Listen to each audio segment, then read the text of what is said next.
Good day, everyone. Learn how to fix if Gmail app is not opening in any of your Android phone. It's a very easy fix and you will be able to fix it on your own. So, to fix the Gmail app is not opening, we need to go to the settings first. All right. So, once you're here in the settings, look for apps. So, I have found the apps and I will click on that.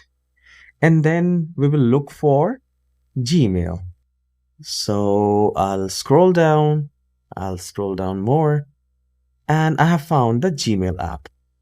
Now, the moment you have found it, we need to clear the cache and storage. So we are looking for storage here, and we will clear cache, clear data. That's it. Apart from this, we don't have to do anything, and we will go back. Now come to the permissions section. Make sure the permissions are given. And once you are done, restart your phone. Once you restart your phone, wait for a while, 5 to 10 seconds, and then try to open your Gmail, and I'm sure you will be able to open your Gmail app.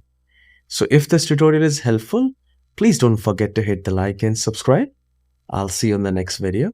Have a wonderful day.